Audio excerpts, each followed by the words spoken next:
여러분 반갑습니다. 신명기 속의 현대진리 제7과 율법과 은혜 11월 13일 안식일입니다. 일몰 시간은 5시 23분입니다. TMI 실천 소개하겠습니다. 장보기 어려운 이들을 도와주세요. 이웃 어르신들의 집수리를 도와주세요. 길거리 청소의 날을 개최하세요. 기억절입니다. 내가 하나님의 은혜를 패하지 아니하노니 만일 의롭게 되는 것이 율법으로 말미암았으면 그리스도께서 헛되이 죽으셨느니라. 갈라디아서 2장 21절. 안식일 소지를 보시겠습니다. 에베소서 2장 8절에 너희는 그 은혜를 인하여 믿음으로 말미암아 구원을 받았으니 이것은 너희에게서 난 것이 아니요 하나님의 선물이라. 구원은 은혜로 왔습니다. 그래서 많은 사람들이 구원을 은혜로 받았기 때문에 하나님의 율법을 지킬 필요가 없다. 우리는 어차피 율법을 다 지키지 못하는 죄인이다. 우리에게는 은혜가 필요하다. 그러므로 율법을 굳이 이야기할 필요는 없다 말합니다. 그러나 성경은 그렇게 이야기하지 않습니다. 야고보서 2장 14절에 내 형제들아 만일 사람이 믿음이 있노라 하고 행함이 없으면 무슨 이익이 있으리요. 그 믿음이 능히 자기를 구원하겠느냐. 행함이 없는 믿음은 아무 유익이 없다라는 말씀입니다. 이 두 말씀은 마치 상충되는 듯이 보입니다. 그래서 우리는 율법과 은혜에 대해서 어떻게 조화롭게 받아들일 수 있는지를 고민합니다. 율법과 은혜는 자녀 교육과 관련하여 더 쉽게 이해할 수 있습니다. 자녀를 키우기 위해서는 무조건적인 사랑이 필요합니다. 그러나 그것으로 끝나지 않습니다. 반드시 훈육도 필요한 것입니다. 훈육을 시켜야만 그 아이가 스스로를 잘 지켜낼 수도 있고 다른 사람을 피해주지 않고 범죄자로 빠지지 않고 이 사회에서 조화로운 사람이 될 수 있습니다. 자녀 교육을 자동차 운행과 비교하여 설명할 수 있습니다. 자동차를 운행하기 위해서는 기름이 필요합니다. 기름이 가득 차야 움직일 준비가 된 것입니다. 그러나 기름만 찼다고 해서 바로 움직일 수 있는 것은 아닙니다. 반드시 자동차를 운행하면서 지켜야 하는 법규를 알아야 되고요. 안전을 위한 교육을 받아야 합니다. 그래야만 나 자신도 보호할 수 있고 다른 사람에게 피해를 주지 않을 수도 있습니다. 자녀 교육의 전문가인 오은영 박사님은 이런 말씀을 하였습니다. 사랑만 해줬다고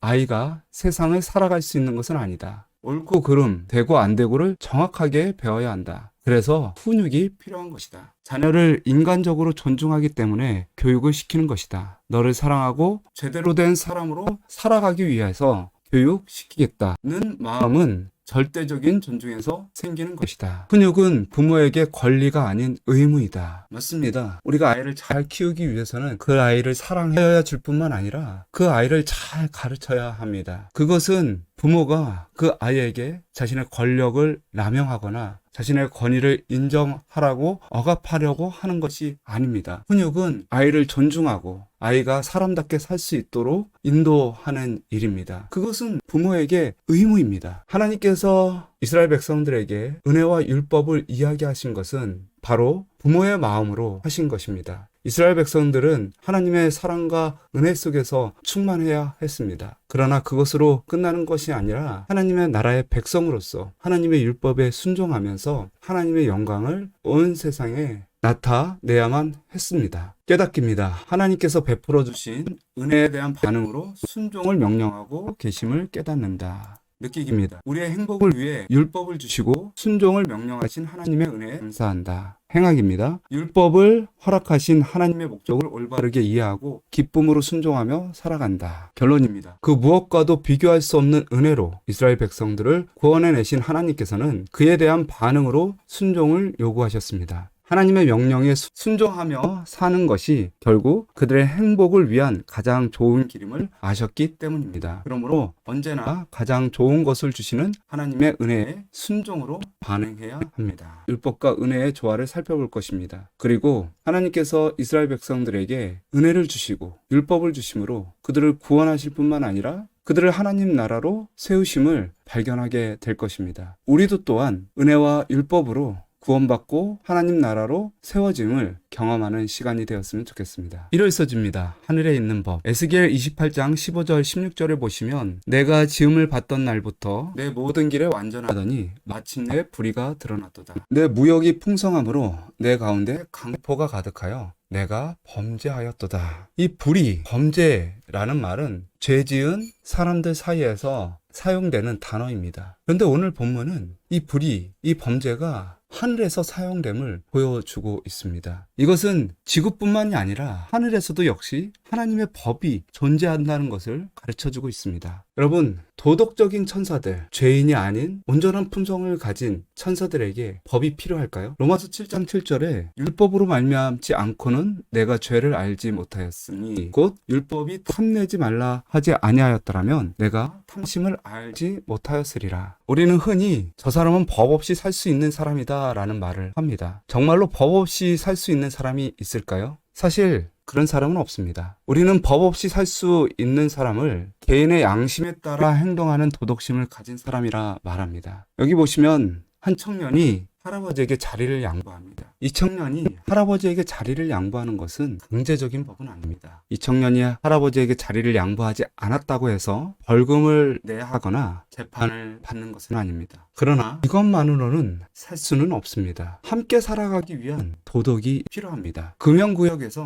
담배를 피게 되면 과태료 10만 원이 부과됩니다. 이것은 어린아이들이나 노약자들이나 임산부들에게 피해가 가지 않도록 하기 위함입니다. 만약에 이것을 개인의 양심에 맡긴다면 많은 사람들이 피해를 받게 될 것입니다. 그래서 오히려 개인의 양심에 따라 행동하는 사람들을 위해서 반드시 법이 더 필요한 것입니다. 교과에서는 하나님은 사랑이시며 그분의 성품과 정부가 사랑에서 나온다 말합니다. 이 사랑은 모든 피조물이 갖고 있는 하나의 본능입니다. 천연계 속에 하나님의 사랑이 나타났고 자연 법칙에 하나님의 사랑이 나타나서 그것이 조화롭게 유지되고 있습니다. 물론 사람에게도 천사에게도 하나님의 품성에 대한 본능이 있습니다. 그러나 사람과 동물의 다른 점은 무엇입니까? 동물도 자녀를 사랑하고 사람도 자녀를 사랑하지만 동물은 자유의지가 없습니다. 도덕적 자유가 없는 것입니다. 그러나 사람에게는 본능을 뛰어넘는 자유를 주셨습니다. 그 자유를 통하여 사람들은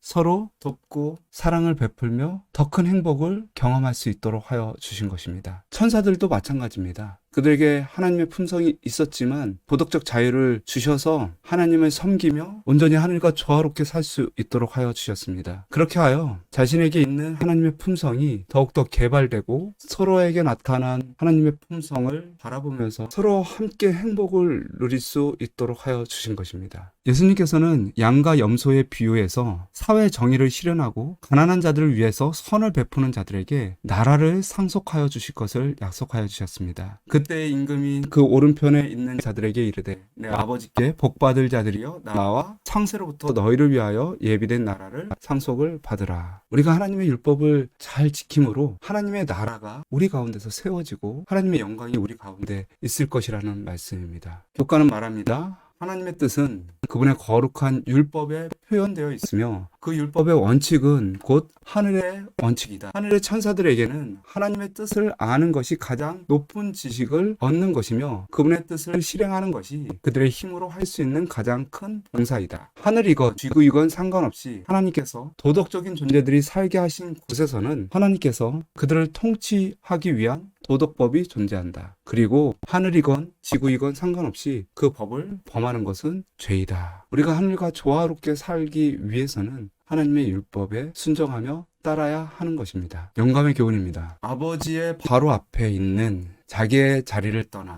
루시퍼는 천사들 가운데 불만의 정신을 퍼뜨리려고 나갔다. 그는 하늘의 존재자들을 다스리는 율법에 관하여 의심을 심어주기 시작하였다. 그는 다른 세계들의 거민들에게는 율법이 필요할 수도 있겠지만 천사들은 더 높은 존재자들이므로 그와 같은 속박이 필요 없다. 왜냐하면 그들 자신의 지혜가 충분한 안내자가 되기 때문이다 라고 암시하였다. 사단은 예수님을 믿는 우리 각 개인을 공격하기도 하지만 하나님 나라 자체를 공격하기도 합니다. 하나님 나라의 율법을 공격하여 하나님 나라의 본질을 훼손하고 무너뜨리려고 하는 것입니다. 우리가 하나님의 율법을 지키는 것은 나 개인의 구원의 문제가 아닌 것입니다. 하나님의 정부와 하나님께서 만드신 세계를 인정하고 유지하고 세워가는 것입니다. 우리는 그 세계에서 보호받을 수 있고 더 큰 행복을 누릴 수가 있는 것입니다. 월요일 소식입니다. 신명기에 나타난 율법. 교과에 보시면 신명기 4장 44절, 17장 19절, 28장 58절, 30장 10절, 31장 12절, 32장 46절, 33장 2절 말씀을 제시하고 있습니다. 핵심 단어들을 추려서 보시겠습니다. 신명기 17장 19절에 평생에 자기 옆에 두고 읽어서 이 율법의 모든 말과 규례를 지켜 행할 것이라. 내가 만일 이 책에 기록한 이 율법의 모든 말씀을 지켜 행하지 아니하고 여호와께서 너의 재앙과 내 자손의 재앙을 극렬하게 하시리니 내가 내 하나님 여호와의 말씀을 순종하여 이 율법책에 기록된 그 명령과 규례를 지키고 곧 백성의 남녀와 유치와 내 성 안에 우거하는 타국인을 모으고 이 율법의 모든 말씀을 지켜 행하게 하고 이 말씀을 알지 못하는 그들의 자녀로 듣고 내 하나님 여호와 경외하기를 배우게 할지니라. 말씀을 보면 모세는 율법에 대한 순종을 계속해서 반복적으로 강조하고 있습니다. 왜 이렇게 율법에 대해서 강조하고 있을까요? 여러분, 언약 관계 속에서 우리는 하나님께 속한 사람이 되는 것이죠. 사람이 하나님을 위해서 할 수 있는 것은 없습니다. 하나님께서 우리를 지으시고 복을 주십니다. 성경에 나와 있는 복은 생명입니다. 영생입니다. 그리고 하나님의 나라입니다. 생명이 있어서 혼자 산다면 외로울 수밖에 없습니다. 그러나 하나님께서는 아담에게 하와를 주시고 아담과 하와에게 생육하고 번성하라 말씀하여 주셨습니다. 하나님의 품성을 가진 사람들끼리 서로 그 사랑을 나누면서 행복하게 지내라고 하는 것이죠. 또한 하나님의 법을 주셨습니다. 품성뿐만 아니라 법을 주신 것은 모두가 행복하고 하나 되게 하기 위함입니다. 이 법이 있어야 품성이 잘 지켜질 수 있고 보호받을 수가 있습니다. 또한 사람에게 땅을 주셨습니다. 왜냐하면 사람은 영으로만 아니라 육으로 탄생했기 때문입니다. 오감을 가지고 하나님께서 만드신 모든 것들을 느낄 수 있도록 하여 주셨습니다. 그래서 육은 악이 아니라 하나님의 축복입니다. 우리는 그 하나님의 사랑과 은혜에 언제나 감사하고 이 모든 것의 주인이 하나님이심을 항상 기억하는 마음으로 살아갈 수 있도록 하여 주셨습니다. 이것이 바로 하나님과 사람 사이의 언약 관계 속에서 누리는 축복입니다. 이 언약을 바탕으로 우리는 생명을 누리고 하나님의 품성에 따라 하나님의 법을 지키며 땅의 축복을 누릴 수가 있는 것입니다. 창세기 1장 28절에 하나님이 그들에게 복을 주시며 그들에게 이르시되 생육하고 번성하여 땅에 충만하라, 땅을 정복하라. 아담과 하와는 하나님의 언약 안에서 은혜를 기초로 해서 하나님께서 주신 축복을 누릴 수가 있었습니다. 예수님의 약속에도 마찬가지 사상이 나와 있습니다. 요한복음 10절에 도적이 오는 것은 도적질하고 죽이고 멸망시키려는 것뿐이요 내가 온 것은 양으로 생명을 얻게 하고 더 풍성히 얻게 하려는 것이라. 생명을 주셨을 뿐만 아니라 삶을 더욱 풍성히 얻게 하려고 하신다 말씀하십니다. 이 생명은 바로 영생이고 풍성히 얻는다는 말은 하나님 나라를 의미하는 것입니다. 히브리서 6장 14절에도 같은 개념이 표현되고 있습니다. 내가 반드시 너에게 복 주고 복 주며. 성경에 나와 있는 복은 영생입니다. 생명을 주고 생명을 줄 뿐만 아니라 번성하게 하고 번성하게 하시겠다. 더 풍성하게 하시겠다라고 하는 것입니다. 혼자 구원받고 하늘에 가면 무엇 합니까? 하늘에 가서 함께 조화롭게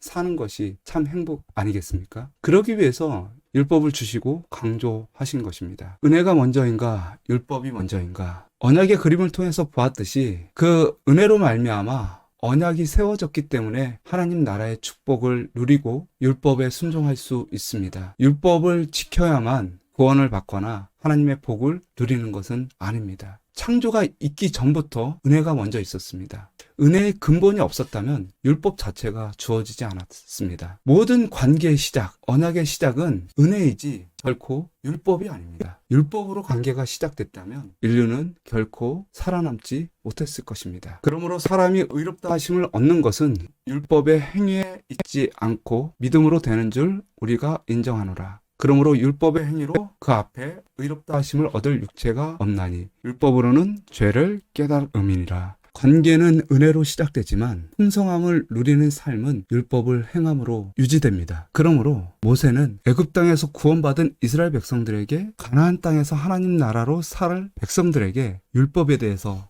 강조하고 있는 것입니다. 마태복음 25장 34절에 창세로부터 너희를 위하여 예비된 나라를 상속하라. 우리에게 주실 나라는 창조 이전에 이미 약속된 나라인 것입니다. 에베소서 1장 4절에도 창세전에 그리스도 안에서 우리를 택하사, 베드로전서 1장 20절에도 그는 창세전부터 미리 알리신 바 된 자라. 하나님의 은혜는 이미 창세전부터 약속되어 있었고 그 은혜로 말미암아 하나님의 나라와 하나님의 율법도 우리에게 주어졌습니다. 이스라엘 백성들이 깨달아야 할 것은 그들이 받은 구원은 창세 전부터 있었던 하나님의 은혜를 근거로 받은 것이라는 사실입니다. 우리도 마찬가지입니다.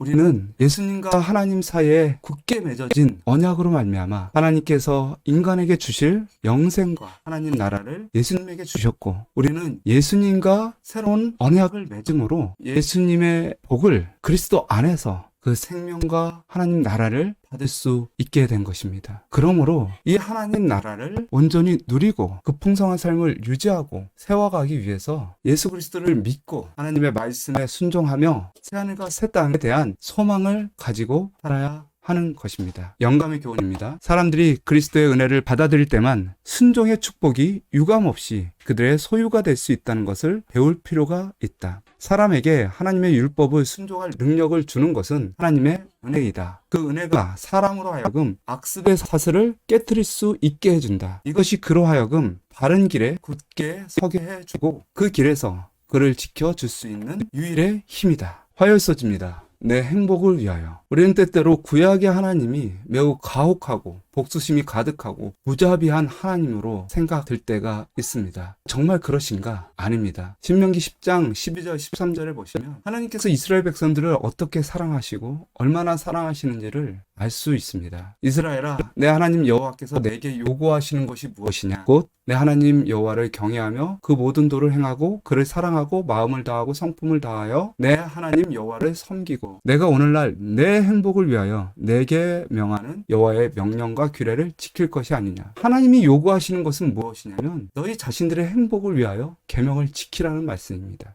하나님께서는 이스라엘 백성들을 무한히 사랑하셨고 최선의 것을 주시고자 하셨습니다. 이스라엘 백성들의 피로를 채워주시고 가장 행복한 길로 그들을 인도하여 주신 것입니다. 게다가 그들이 어떻게 하면 행복한 삶을 살 수 있을지 말씀을 통하여 계속해서 가르쳐 주신 것입니다. 이 말씀에 그 비밀이 있습니다. 여기 보시면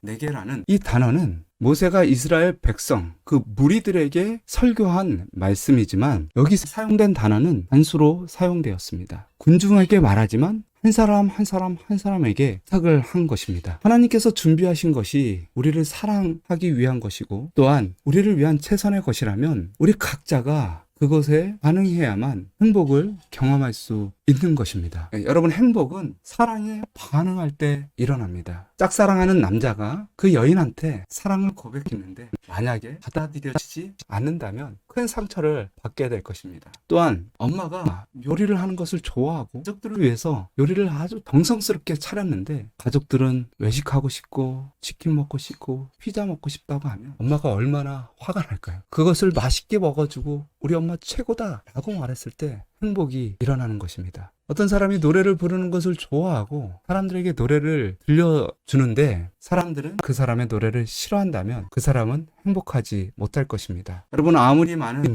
꽃들이 있어도요, 그 꽃이 나 개인의 눈에 들어오지 않는다면, 아름다워 보이지 않는다면 행복할 수 없을 것입니다. 그래서 꽃 보고 예쁘다라고 하면 꽃이 기분이 좋은 것이 아니라 내가 기분이 좋은 것입니다. 이렇게 사랑에 반응하고 아름다운 것에 반응할 때 사람은 행복할 수 있습니다. 이처럼 하나님께서 우리에게 주신 율법을 우리를 위한 것으로 생각하고 믿고 그것에 순종한다면 우리가 행복을 경험하게 될 것입니다. 그 율법이 우리의 현실과 맞지 않아도 때때로 그 율법이 죄된 나를 괴롭게 하는 것일지라도 하나님의 은혜를 생각하고 그분의 품성을 생각하고 그분을 믿고 그 말씀에 순종한다면 우리의 삶은 완전히 달라질 것입니다. 또한 생명도 마찬가지입니다. 항상 두 개체가 만나서 극진히 사랑을 해야지 생명이 탄생할 수 있습니다. 사람은 물론 모든 동물, 심지어 대부분의 식물까지도 부모 혹은 암수가 사랑한 결과로 생명이 발생합니다. 한 마리 강아지, 산새 한 마리,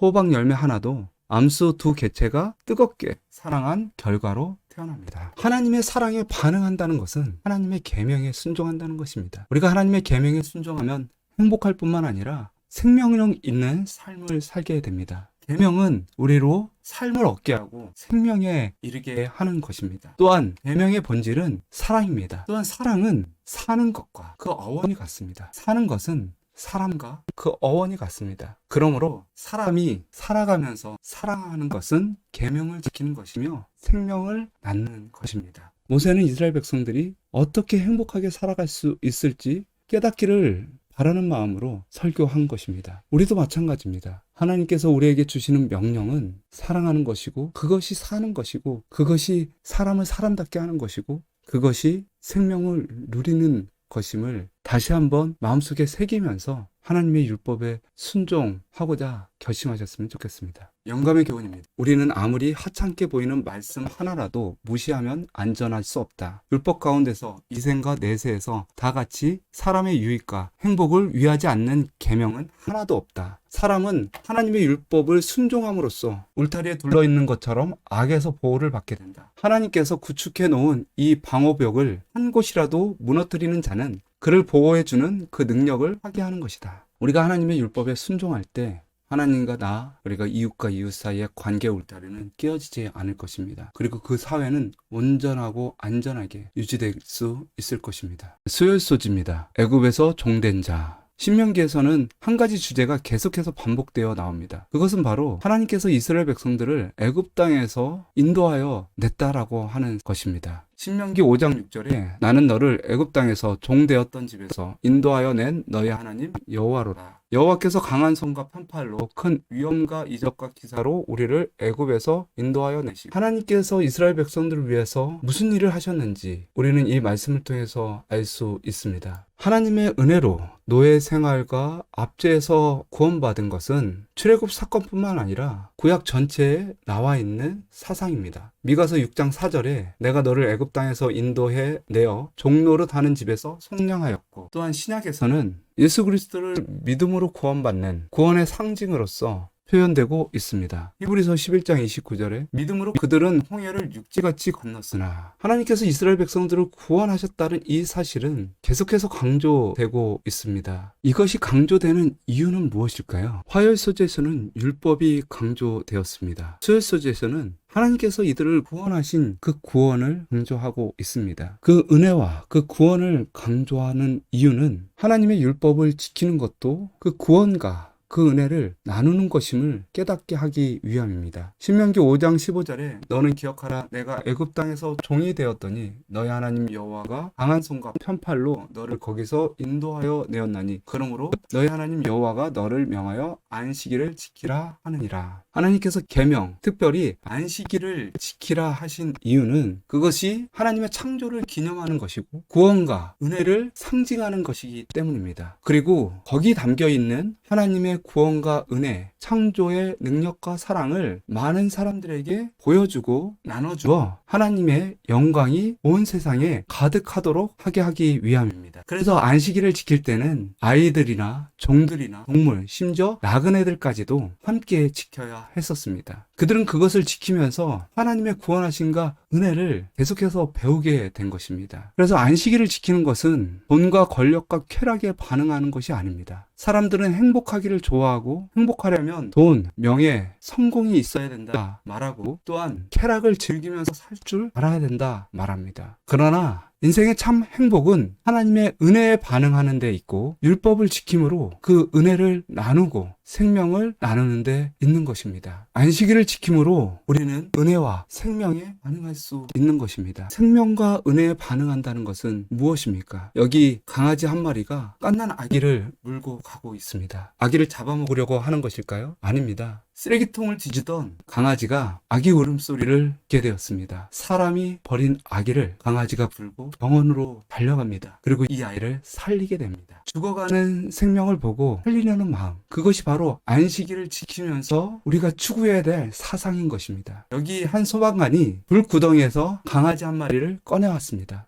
죽어가고 숨도 잘 쉬지 못하는 이 강아지를 살리기 위하여 인공호흡을 하고 있는 것입니다. 20분 동안이나 심폐소생술을 수술을 하고 이 강아지를 살리려 했던 것입니다. 은혜와 생명에 반응하는 것, 그것이 안식일을 지키는 참 의미라고 하는 것입니다. 영감의 교훈입니다. 주님께서 이스라엘 백성을 애굽에서 구원하셨을 때 그들에게 율법을 주시고 안식일 준수를 통하여 그들이 우상 숭배자들과 구별되도록 가르치셨다. 이것이 바로 하나님의 주권을 인정하는 사람들과 그분을 창조주와 왕으로 받아들이기를 거절하는 사람들을 구분짓는 것이다. 안식일은 거룩합니다. 왜 거룩한가? 왜냐하면 안식일에는 생명이 있습니다. 안식일에는 사랑이 있습니다. 그래서 거룩한 것입니다. 우리가 이방신을 섬기는 사람과 구별된다는 것은 혼자 산에 올라가서 아무도 없는 곳에서 돌을 닦는 것이 아닙니다. 생명을 살리고 이웃에게 선을 베풀며 아름다운 세상을 만들어가는 것, 그것이 거룩함이라고 하는 것입니다. 목요소지입니다. 너의 의로움 때문이 아니라. 교과는 화이트부인의 글을 소개하고 있습니다. 믿음으로 말미암는 의란 무엇인가? 그것은 사람의 영광을 먼지로 덮어버리고 사람 스스로가 할 수 없는 일을 사람을 위해 이루어 주시는 하나님의 일이다. 사람들이 자신이 아무것도 아님을 깨닫게 될 때 그들은 비로소 그리스도의 의로 옷 입혀질 준비가 된다. 하나님의 존재와 그분의 거룩하심에 비해 우리가 얼마나 보잘것없고 거룩하지 않은 존재인지를 곰곰하게 생각해 본다면 우리를 구원하기 위해 엄청난 은혜가 필요함을 깨닫게 됩니다. 그리고 그 은혜가 십자가에서 그리스도를 통해서 우리 안에 이루어진 것입니다. 모세는 그 믿음으로 말미암는 의의 원리를 이스라엘 백성들에게 설명하고 있었습니다. 이것은 예수 그리스도 이후에 나타난 사상이 아니라 이미 영원 전부터, 창조 전부터 우리에게 주어진 구원의 원리인 것입니다. 모세는 이 원리를 이스라엘 백성들이 깨닫기를 원했습니다. 신명기 9장 5절에 내가 가서 그 땅을 얻으면 너의 의로움도 아니며 내 마음이 정직함을 인함도 아니요 이 민족들이 악함을 인하여 내 하나님 여호와께서 그들을 내 앞에서 쫓아내심이라. 여호와께서 이같이 하심은 내 열조 아브라함과 이삭과 야곱에게 하신 맹세를 이루려 하십니다. 이스라엘 백성들을 구원하신 것은 그들의 의로움이나 정직함이 아니라 아브라함과의 약속 때문이었다라고 하는 것입니다. 맞습니다. 우리도 우리의 의로움이나 우리의 정직함으로 구원받는 것이